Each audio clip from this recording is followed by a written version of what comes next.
शहदादपुर में सूबाई घरू वजीर ज़ियाउल हसन लंजार ऐं IG Sindh Ghulam Nabi Memon police training college में 50 लेडीज़ रिक्रूट समेत 393 रिक्रूट्स कोर्स जी तरबियत मुकमल कंदड़ रिक्रूटनि जी 181 पासिंग आउट परेड जी तकरीब में सलामी वठण बैदि परेड जो मुआइनो करे पास थींदड़ जवाननि खे हलफ वफ़ादारी जो हलफ खणाईंदे बहितर कारकर्दगी ॾेखारींदड़ नौजवान में इनाम तक़सीम कया। पासिंग आउट परेड में सूबाई वज़ीर शाहिद खान तहीम समेत मुख़्तलिफ़ रेंजनि जे DIGs SSPs सियासी समाजी शख़्सियतनि शिरकत कई आहे। पासिंग आउट परेड खे सूबाई घरू वज़ीर ज़ियाउल हसन लंजार ख़िताब कंदे चयो त सभ खां पहिरियां तरबियत मुकमल कंदड़नि खे मुबारकूं हुजनि। शहीद बेनज़ीर आबाद डिवीज़न में पुलिस ट्रेनिंग कॉलेज शहदादपुर बहितरीन जाइ ते ठाहियो वियो छाकाणि त हिते जी मौसम तमामु सुठी आहे। मौजूदा हालतनि में असांखे सख़्त महिनत करण ऐं पंहिंजे वतन जी हिफ़ाज़त करण जी सख़्त ज़रूरत आहे। पुलिस अवाम जी मुहाफ़िज़ आहे ऐं पुलिस कंहिंखे खां बि घटि न आहे। पुलिस ट्रेनिंग कॉलेज शहदादपुर में 8000 नौजवाननि खे हाणे मुफ़्त मैसिंग ॾिनी वेंदी। पुलिस ट्रेनिंग कॉलेज में जेके बि मसइला आहिनि इन्हनि खे फौरी हल कंदासीं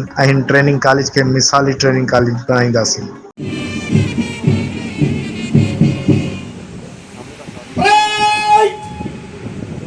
नीचे हट।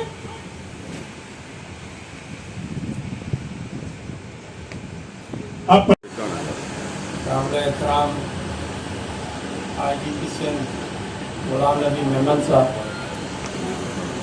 फैजुल्ला कोरेजो साहब, हमारे DIG की ट्रेनिंग DIG मिसबत खास, जिसमें डिपार्टमेंट कोर्सेज मंजूर शुदा सिलेबस के मुताबिक कराए जाने वाले डिफरेंट कोर्सेज